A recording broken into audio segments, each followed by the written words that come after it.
Hello everyone, let me bring you to our second day in Greece. First, mag-breakfast at ta, pinapaspas, pinakalit, kay medyo late ni mata. Cereal for Helena, Aryan, and this in a plate, it's my food.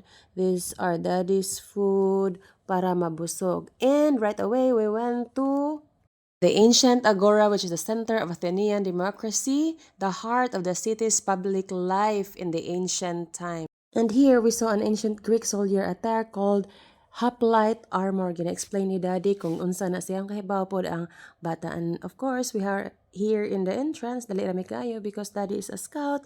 He was booking online. Tanaw sa pod mi sa map aron dili ta masaag sama sa imong pagkasaag ngadto sa di maayo nga tawo. Of course, the highlight of this trip is to see the Temple of Hephaestus, an ancient Greek temple located in Athens near Agora, built in 449 BCE, and it's one of the best preserved temples from classical time. Nindot kaayo niabot na ta diri. It's so nice, it's so amazing to witness it personally. This temple features classic Doric architecture dedicated to Hephaestus, the god of fire and craftsmanship.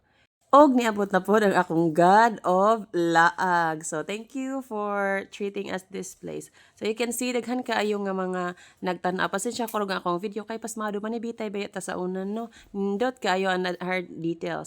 And next, we saw other artifacts such as amphora or banga sa atoa pa, which was used by the ancient Greek para sa ilahang pagpabugnas tubig. Wala ba French sa una, no?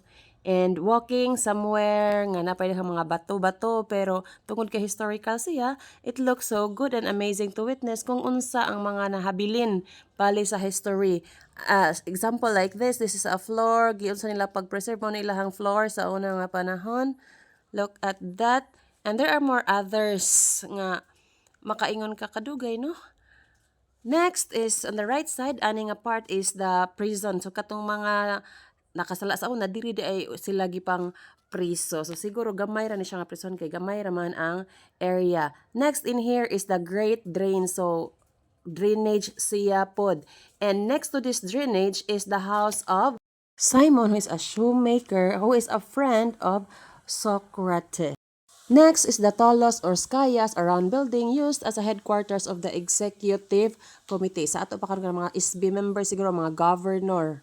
Og dako kayo akong pasalamat kinakita mi diri sa akong mga uyuan si Teo Confucius o si Teo Socrates, a bronze statue made by Wu Wuxian symbolizes dialogue between the two geniuses. Mga kaliwat ba nako genius gyud na og gikapoy na ang mga Disney princess ng snacks sa may diri napita na badlungan ra ba mi kay di ko na pwede mga snacks diri.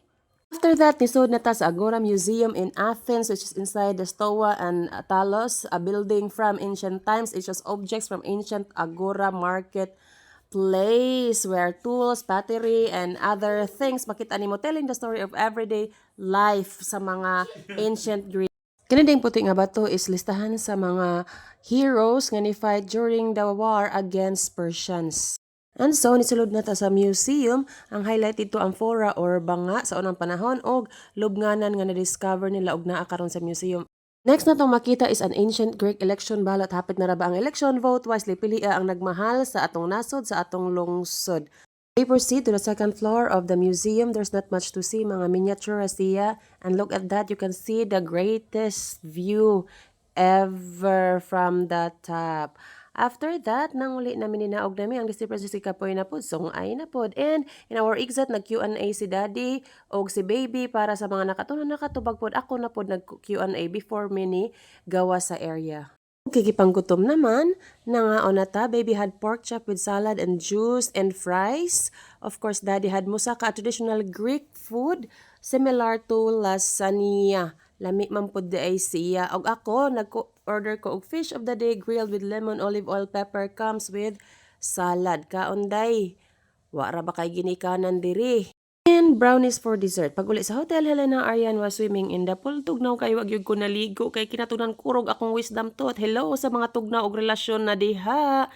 And before sleeping, nagduwa og appear disappear si Daddy og si Baby. Thank you for learning and watching with me. Bye!